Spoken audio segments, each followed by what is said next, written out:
Welcome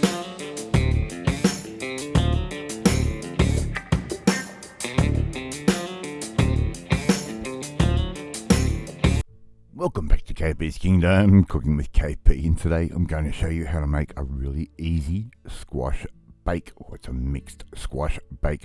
We're going to turn all these beautiful vegetables into a mad little side dish, and it's very, very easy to do. Right, so here I've got some little yellow squash, some zucchini, a butternut pumpkin, or half thereof, a little bit of garlic, and I'm going to talk you through the rest of the process as we do it. I'm going to slice all of these up really nice and thin using my mandolin in the background there, and of course my zester, because I've got a lemon and I want some lemon zest. Right, baking tray, little bit of oil that goes straight down just like that, really easy. And here I've got my nice thin slices of butternut pumpkin or butternut squash, therefore it is called a squash bake. All right, so we're just going to layer these out on as a base, just like that, really nice and simple. And these are going to give a beautiful sweetness. Now here I've got some zucchini again. I've put that through the mandolin, got nice little thin discs of that, and I'm just going to arrange that over the top of the pumpkin. Really, really simple. Okay, so just mix all of that through just like that. Okay, really simple. And I'm going to put a little bit more pumpkin over the top, or a little bit of butternut squash over the top. We're basically making like a vegetable lasagna as we're doing this. Alright, and here I've got my yellow squash, which again I've put through the mandolin, cut those into nice thin slices, around about 1 to 2 millimeters thick. Okay, there's no real rule to this recipe, just try and cut them as thin as you can, and if you don't have a mandolin you can always use a knife, and just be nice and careful while cutting those. Alright, another layer of our butternut squash or butternut pumpkin over the top, just like that. And this is a little bit time consuming if you want to try and get it really looking nice and pretty. I try to as much as I can.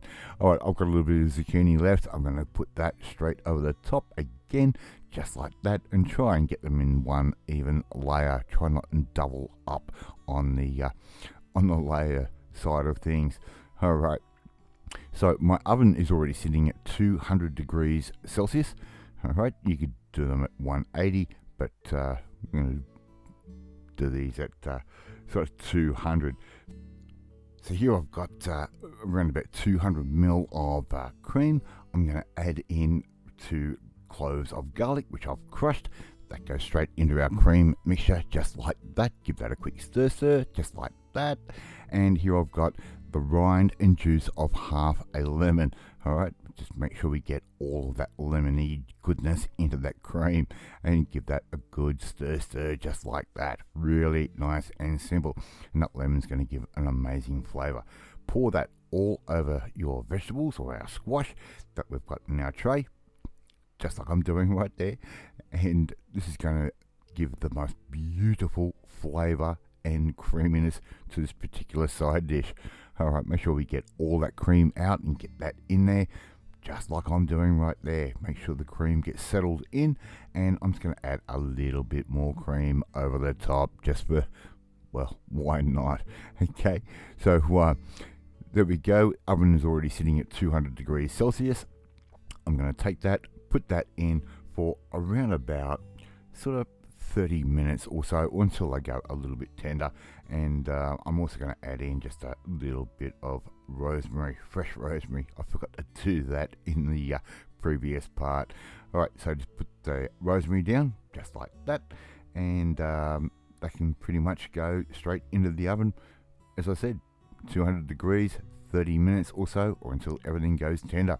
Alright, let's get on with our next step, and we're going to make a nice little topping for our bake.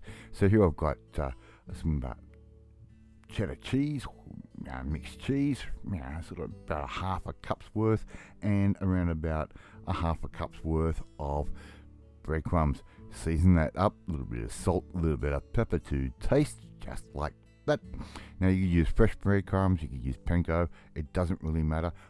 In this case, I didn't have any fresh breadcrumbs. I'm going to put a little bit of onion powder in there as well, just to taste. Right, use as much or little as you want. Around about a teaspoon's worth of each seasoning would be around about correct. Give all of that a good mix, just like we're doing right there. Okay, and this is going to make the most amazing topping for our little squash bake. Alright, we've been in there for about 30 minutes. We've taken it out. We've got a little bit of goldenness happening. Okay, just like that. And we've also added our little topping with our breadcrumbs and cheese at around about a 20-minute mark. Okay, so you put those in for about 20 minutes, pour that cheese and breadcrumb over the top, put it back in the oven for around about 10 minutes or so, and before you know it, you're going to have the most amazing, easy squash bake ever. Love to see you try and make this one at home. It is really simple to do. Thank you so much for watching this video. I really do appreciate it. And if you like this video, hit that like button. It gives me confidence. Should make you feel warm and fuzzy too. Don't forget to hit that notification bell so you'll be notified every time a new video goes up. And please share this video with all your friends on all platforms of social media. We are trying to get them to KP's Kingdom out there. Leave a comment. I love responding, and I do respond to all valid comments and not spam, you spammers.